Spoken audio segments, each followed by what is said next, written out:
these predators aren't only after cash. The detective says they also force children to give them access to their app or social media profiles. From there, the suspects change passwords or other information to take over the accounts, creating easy access to other potential victims. And there were a lot of technical difficulties trying to play that graphic body camera video in court today. I'm Tenikka Hughes, live in Brunswick, just feet away from the courthouse where the trial is taking place. That breaking news in northwest Jacksonville, a scary sight. A school bus crashed into a wood line, and this is a live look at that scene. You can see the mangled front of that bus with the engine exposed. In the last 20 minutes, Action News Jax learned that children were on that bus, and we know that there are some injuries. This is on actionnewsjax.com. You can read the whole thing. It's fascinating, but John, I think it's important to note that prosecutors pointed out several women told them that they felt emotionally and physically violated, and they're still living with that trauma, and you really can't put a price on that. No, you can't. Jacksonville City Council president wants to stop the mayor from using private funds to avoid having to get council approval for projects on city property. I'm Tenikka Hughes. Reading is for everyone, and it's fun. Help me put more books in the hands of local children by donating to Tenikka's Books for Kids. CBS 47 Action News Jax starts right now. We now know a 17-year-old is facing charges for a police chase that ended with 2 cars on fire. Take a look at this. This is a mess. The aftermath of the chase and a burned-up police cruiser. Action News Jax brought this to you as breaking news this morning. I'm Tenikka Hughes. A local push to fight human trafficking is going statewide. The new Florida law signed this week raises the age to work in adult entertainment establishments like strip clubs to 21 years old. It was previously 18. Florida is not the only state to raise the age when it comes to strip clubs. According to World Population Review, 8 other states require workers to be at least 21 years old, including Texas, California, and Georgia. Action News Jax is your official Jaguar station, and today the Stadium of the Future deal was announced. Ta-da! It's a $1.4 billion deal. He does want everyone to know that he is a professional, and of course the obvious thing here, don't try this at home. Not everybody can be a Florida man. No, and pro tip, take off your flip-flops first. Right, sleeves optional. Yes. Well, the River City is now a top 10 city in population. According to the census, Jacksonville had 986,000 people living in the city in 2023. It surpassed Austin, Texas to crack into the top 10. Topping the list, New York City, Los Angeles, and Chicago. A site that's raising a lot of questions. This is the St. Augustine Beach Ocean Pier, but it no longer reaches the ocean. That's because of a federal project pouring tens of millions into beach renourishment there. Action News Jax Robert Grant reports that, of course, the pier is now closed to fishing. In Columbia County, a corrections officer is facing charges accused of threatening to shoot his spouse and their child. Lake City police say officers arrested Rance Park yesterday. Police say he pulled a gun on his spouse and their child during an argument, saying that he would shoot them. Officers say Park hit his spouse multiple times and shot at them twice. He's now facing a number of charges, including attempted murder and child abuse. A Florida state representative is demanding answers after reports that the Florida Department of Education is taking references to climate change out of some textbooks. This comes after the governor signed a new state law removing references to climate change in state statute. Anna Escamani argues that Florida is ground zero when it comes to climate change impacts, and by failing to teach it accurately in schools, Florida students will be left in the dark. And it's sad. In a statement, the Florida Department of Education told us in part, quote, Florida works with publishers to ensure that their products align with our standards and does not include any form of ideology or indoctrination. Abortions are steadily declining in Florida, according to new Agency for Healthcare Administration statistics. Action News Jax Jake Stofan reports that this comes after a 15-year high for abortions just last year. Well, the average price for a gallon of gas went up 14 cents over the past week. It comes as demand picked up over the holiday weekend and as Hurricane Beryl hit Texas. According to AAA, the average price today in Florida is $3.50 a gallon, 1 cent lower than the national average. Now, while Beryl wasn't expected to seriously affect Gulf Coast refineries, Worries about a busy storm season have prices going up. Covering Clay County, Green Cove Springs giving local artists a chance to put their work on display. The city's picking 4 pieces of art that will go up around downtown. Artists of any age or experience are welcome to share their creativity. The city's taking ideas at City Hall tomorrow at 6. We start with Action News Jack's anchor Tenikka Hughes in the studio. And Tenikka, you got to talk to Shad Khan for the very first time about closing this deal and what it means for the future of the stadium in the city. And Emily, he expressed gratitude for this deal that's been years in the making. The big theme from Shad Khan and Mayor Donna Deegan was never doubt Jacksonville. And as the team and city celebrate 30 years of the Jaguars franchise, leaders hope this stadium deal signals there's much more in store for our city. A clear message from Jaguars owner Shad Khan. Pay attention to what I say and judge people by their actions, not just the words. Action News Jack's Dan Hicken picks up our team coverage. He's live from the bank. Dan, you spoke with the lead negotiator who helped make the deal happen. Forever. That's a story here at the Everbank. We'll go back to you.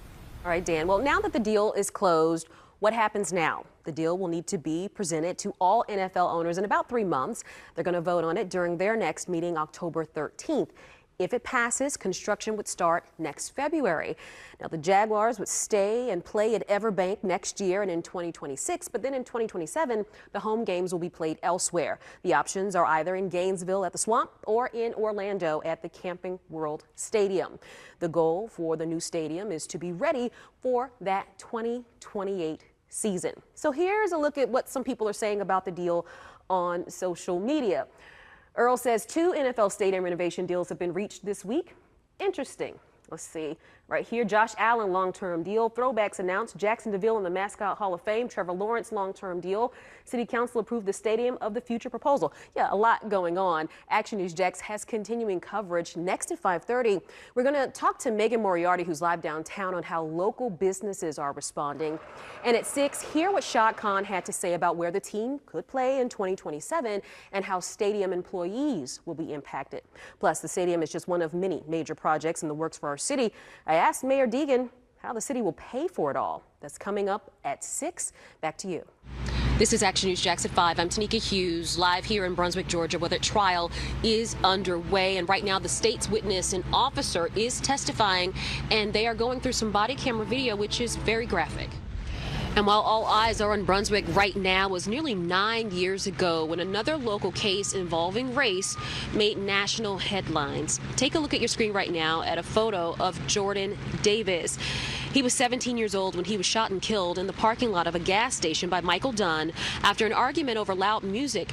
Dunn was convicted in his death and sentenced to life in prison. And tonight, Davis's father is speaking about what Ahmaud Arbery's family may be going through during this time. And Action News Jack's Ben Ryan has his message. Dale, break down what is the difference between malice murder and felony murder? I want to ask another question about potential sentences if they are convicted. They are being tried at the same time. Does that mean that they'll automatically get the same sentence if they're convicted? No, it does not. And you touched on this a bit in your first response. Talk about the notion of being a party to a crime and how they ended up being charged the way they were charged. Right. The son and the neighbor. All right, Dale, thank you so much for your insight. Now, coming up in about 5 minutes, you heard me mention that Ahmaud Arbery's mother saw a video of her son's death today for the first time. She had not watched that video. You're going to hear from her about what that moment was like. We're going to have that in just a few moments, John. All right, Tenikka. That looks fun. What are you reading? A book about birds. Can we read too? Sure, books are for everyone. Reading is for everyone, and it's fun. Help me put more books in the hands of local children by donating to Tenikka's Books for Kids. Now through March 16th, we're collecting new books for kids from birth to 18. Scan the QR code to donate using our Amazon wish list. Drop off books at any branch of the Jacksonville Public Library or at our family focus and community partners. For more information, visit actionnewsjax.com and click on Tenikka's Books for Kids. More children are not going to school, and it's happening all over the country. Chronic absenteeism is so rampant that leaders in Washington are now working to find solutions. And tonight, we examine the issue in Duval County, where some schools have reported more than 70% of students as chronically absent. I talked with a panel of experts about the work underway to get them back in class and why everyone watching this report should care. To understand the problem, let's start by defining it. A student is considered chronically absent when they miss at least 10% of days in a school year, excused or unexcused. In most districts, the minimum amount of instruction time is 180 days, so that's at least 18 days of class time students are missing. National data shows 26% of public school students were chronically absent last school year, a 15% increase since before the pandemic. Numbers from Florida show 30.9% of students were chronically absent last school year, and nearly 42% in Duval County, our largest local school district. It's sad. I mean, for me, when you think about those stats, you're realizing how much kids are missing. Local pastor Luke Benjamin is the father of 2 school-aged girls, married to an educator and vice president of the Highlands Elementary School PTA. My wife being a teacher, she tells me all the time, like if a kid misses 2 or 3 days a month, they miss a key component of whatever lesson they're learning. That learning loss can lead to poor grades and low standardized test scores, but that's only the beginning. Assistant State Attorney and Smart Justice Division Chief Coral Messina. Children that are chronically absent and are truant from school are more likely to experience substance use issues, alcoholism, mental health. It impacts employment, which impacts the economy. And then, of course, it leads to delinquency and being involved in the criminal justice system. Long-term effects that ultimately impact our entire community. Katrina Taylor, Director of School Behavioral Health for Duval County Public Schools, says chronic absenteeism often has a common source. One word: trauma. And that's all encompassing of parent issues, community violence, homelessness, transient.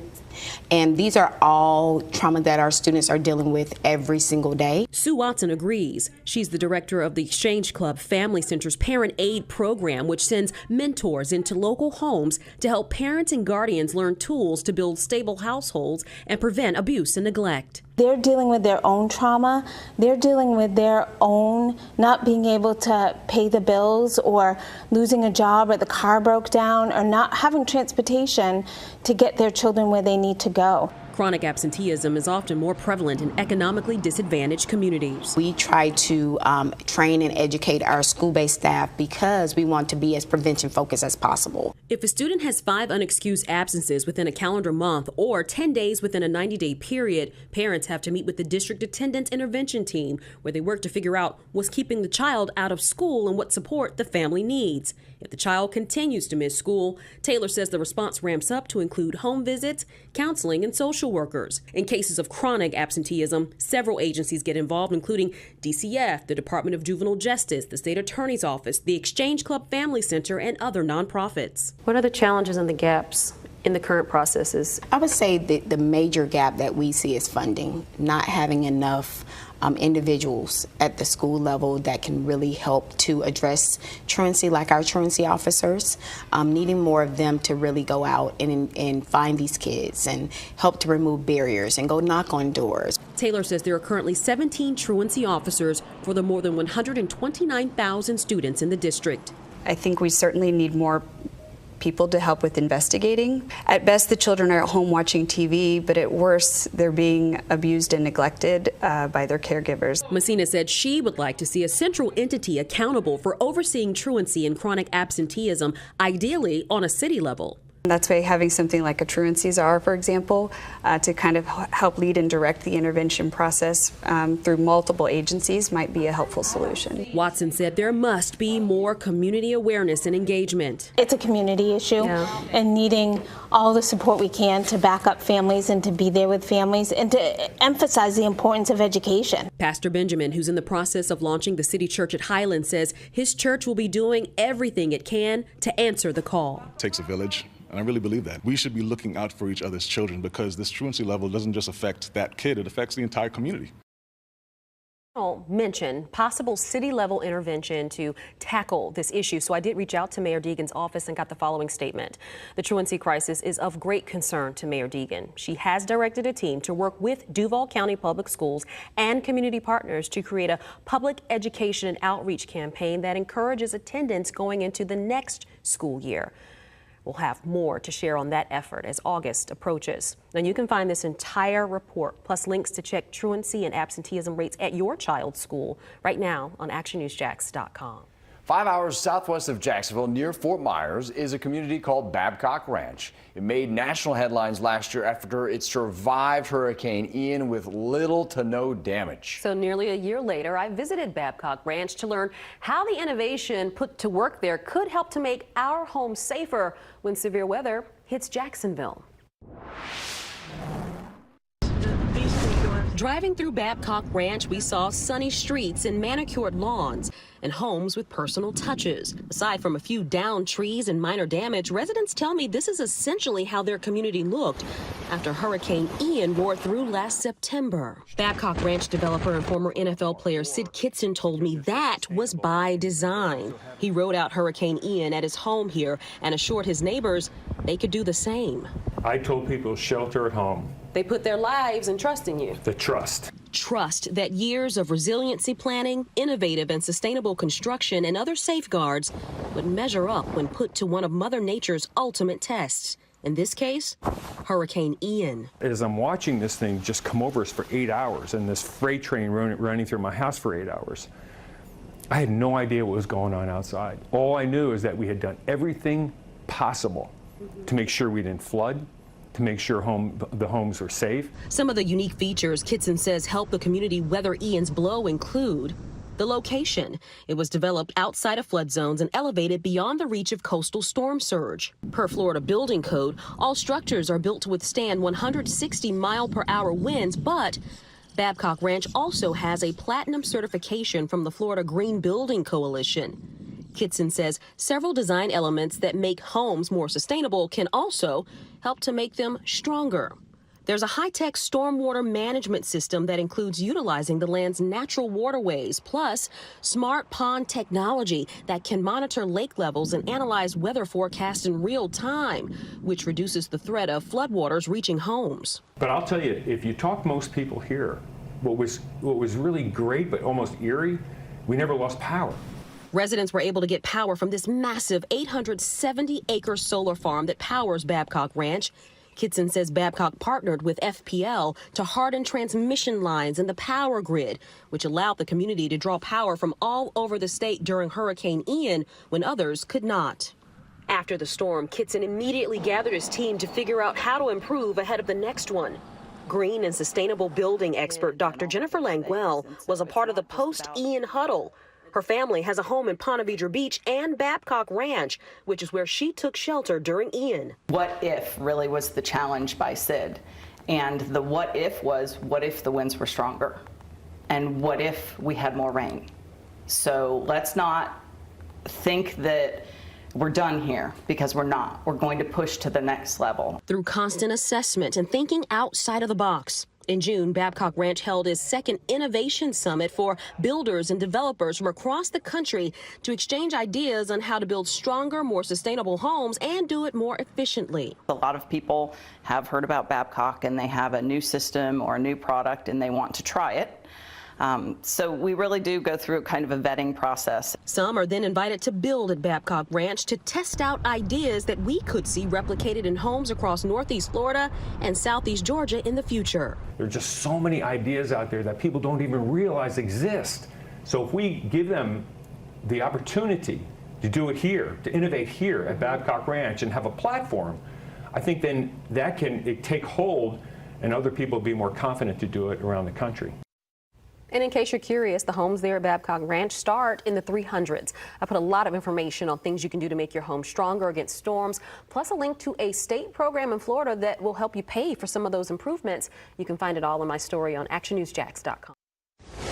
We're following breaking news right now. We're getting reports of an FAA outage at airports all across the country, including JIA. So, of course, you can imagine this is causing some travel troubles this morning. One of the first reports came from our very own Action News Jax anchor, Tenikka Hughes, and she's on the phone with us right now from Jacksonville International. And Tenikka, one thing that you're seeing right now, no one is getting on flights. It appears that it's shut down. You're exactly right. Good morning, Phil and Dawn. Yeah, I'm at my gate right now talking to you guys, and the areas around the gates are getting pretty full as people are just sitting around waiting for their flights to take off. And I noticed something was going on because I saw some folks kind of getting a little tense at one of the gates, and I thought, hey, maybe their flight is delayed. And then about 20 minutes later, I'm sitting at my gate, and our gate agent announced that no flights are able to leave right now because of a system-wide FAA outage, and she said that she would update us when she could get more information. And then in about 15 minutes after that, she came back and made the announcement again for the people who were just arriving at the gate. And so naturally, the reporter in me jumped on Twitter and jumped online trying to see what I can find, and I started seeing reports from folks, including other journalists who are at airports all across the country, reporting the same thing, from Raleigh to Ohio to New York, just all over the country, kind of dealing with this issue. And from what I'm gathering, it seems like it's some sort of computer outage, but obviously I know we're working right now to try to get more information. I can imagine there's some frustrated passengers at JIA right now, right? So far, people are cool, they're behaving, they're sitting, but I can't imagine how long this will last. I was on one of the first flights out this morning. I got to the airport right at around 5 a.m. And so you imagine if this is how the day is starting, we may be in for a travel nightmare, depending on how long this takes to get fixed. And I'm actually online right now, and I see Sky News, which is over in the UK, just posted an article about the flight issues in the U.S. So news of this obviously is spreading, and hopefully it can be resolved sooner than later.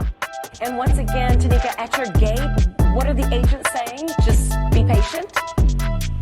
Essentially, yeah, that's it. When we were sitting here, I looked back to just make sure I checking the time, and I saw the sign said boarding in 10 minutes.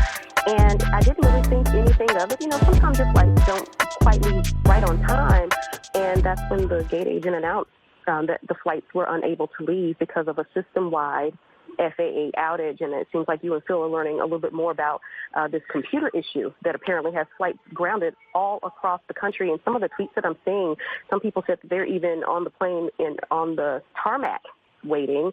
And someone, I think, tweeted about they were having issues possibly trying to get back into the U.S. from a different country. So, again, hopefully this issue will be resolved soon, because if we're starting the morning like this, you just imagine the domino effect of all of these flights being grounded so early in the day. Well, thank you for joining us. Welcome, everyone. I'm Dawn Lopez. We are on this breaking news, and we have been over the last hour now. We actually have our Action News Jax, Tenikka Hughes, who's been live with us on our air. She's been trying to fly out this morning. And Tenikka, you have been at your gate. You were supposed to fly out around 6:30 this morning. And what are the gate attendants telling you now? Well, Dawn, they've been sending out these announcements probably every 15, 20 minutes. The most recent one saying that a gate agent said she had talked to a captain who confirmed the issue that we've been reporting with the FAA computer system, and that the captain said that flights could be grounded. The ground stop could last until 10 a.m. with 30-minute updates. We know that the FAA did tweet that they are working to get the system back operational. So I was supposed to leave at 6:30, as you mentioned. According to American Airlines, the update I got says that we will now be leaving at 7. Obviously, it is 7 o'clock right now. That did not happen. And so I'm expecting that we're going to be getting these updates maybe every half hour. I can tell you that since I've been here over the last 2 hours, the seating areas around the gates are getting full. Normally you don't see them this full because obviously flights are coming and going. The chairs are filling up and fast, but so far people are pretty patient. I think it's important to note this is not an issue with Jacksonville International Airport. This is not an airport issue. This is a nationwide issue impacting all of the airlines. So that's just something I wanted to make sure that I pointed out. Yeah, exactly. It has to do with the notice-to-air mission system, which relays information. Tenikka, have you seen any flights land, at least over at JIA, here over the last maybe hour or so? And how are the passengers now? Are people waiting their flights handling this? Because when we talked to you about an hour ago, they were patient. How about now? Folks are still pretty patient. A lot of people drinking coffee, eating those snacks they probably were hoping to have on the plane. Some people standing in line. Earlier, I saw some folks when we first got word of what was happening, when we got that first announcement about the FAA issue. Some people were like, "Oh, I'll just go see if I can book on another airline," not realizing that this was impacting everyone. As for whether or not I've seen any flights come in, not from my vantage point. I'm over here in the C terminal, and I have not seen any activity. I have not even seen passengers deplane.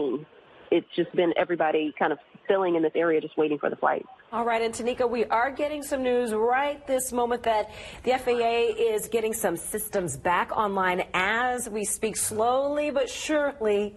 So hopefully we'll have some good news for you here very soon, and your flight will be able to take off. Hi, Tenikka, if you could hear us, I believe that you're waiting for your flight to take off. What's the situation there at JIA? Hey, Phil, yeah, pretty crowded right now. It's rare that you see nearly every seat filled while you're sitting in the gate area.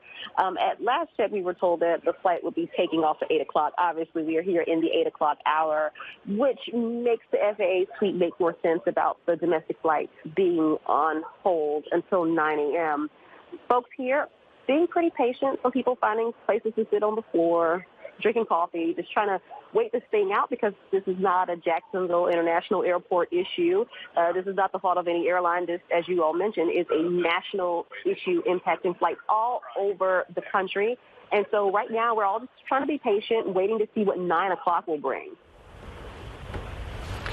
And yes, we are waiting to see what 9 o'clock brings, and we've been watching the FAA and announcements that are coming out, but we have seen in the last hour the FAA saying that some systems slowly but surely coming back online, but they say that they want to make sure that the integrity of all systems are, of course, safe for travelers, and I'm sure, Tenikka, that you are exercising your patience as well because you want to make sure that you get to your destination safely, but you have been very patient, and we thank you for bringing us reports there while you're trying to travel.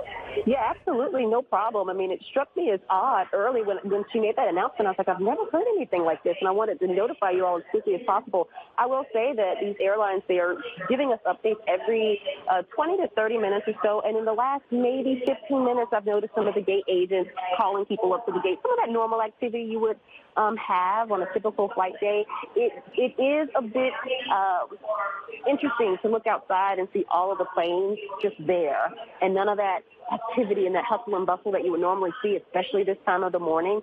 But I think a lot of the folks here at the airport are doing a great job just trying to make sure everybody is accommodated. But as you said, it's about getting to our destination safely. One other thing I want to add is some of the gate agents are pointing out that because this is impacting all flights, a lot of people who are really stressed out about making connections have a good chance of potentially making those connections because, again, everything is stopped.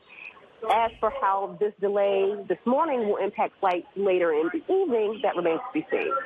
All right. Thank you, Tenikka.